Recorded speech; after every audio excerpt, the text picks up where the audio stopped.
Headlines नंतर एक महत्त्वाची बातमी बघूयात। सोयाबीन खरेदीला मुदतवाढ मिळाल्याची माहिती राज्याच्या पणन विभागानं नाकारल्याचं कळतंय। केंद्र सरकारनं सोयाबीन खरेदीला कोणतीही मुदतवाढ दिलेली नसल्याचं पणन विभागानं काही वेळापूर्वीच स्पष्ट केलंय। माध्यमांनी केंद्रीय कृषी मंत्री शिवराजसिंह चौहान यांच्या हवाल्यानं सोयाबीन खरेदीला 24 दिवसांची मुदतवाढ दिल्याची बातमी आजच प्रसारित केली होती, पण अशी कोणतीही मुदतवाढ केंद्राने दिलेली नसल्याचं आता पणन विभागानं स्पष्ट केलं आहे।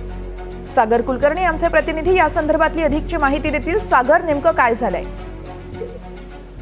वास्तविकतेत 13 जानेवारी 2025 ला सोयाबीन खरेदीचा कालावधी संपला होता, पण राज्य शासनाच्या पणन विभागाच्या वतीने केंद्र शासनाकडे 24 दिवसाची मुदतवाढ दिली होती। त्यानुसार ती 6 फेब्रुवारीला मुदतवाढ संपलेली आहे।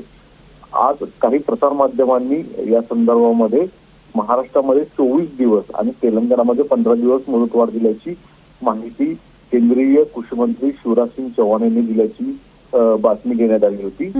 या बातमीला खुलासा स्वरूपात पणन विभागाच्या वतीने स्पष्टीकरण देण्यात आलेलं आहे।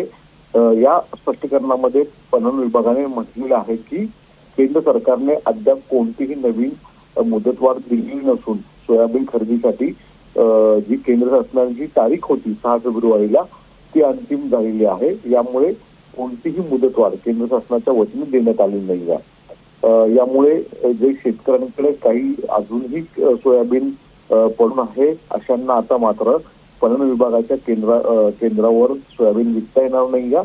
त्यांना ते खासगी स्वरूपातच विकावं लागणार आहे, हे जवळपास दिसून येतं। केंद्र सरकारकडनं कोणतीही मुदतवाढ सोयाबीन खरेदीबाबत देण्यात आली नसल्याची माहिती पणन विभागाने दिल्याचं समोर आलेलं आहे। निश्चितच सागर, खूप खूप धन्यवाद तुम्ही दिलेल्या माहितीसाठी।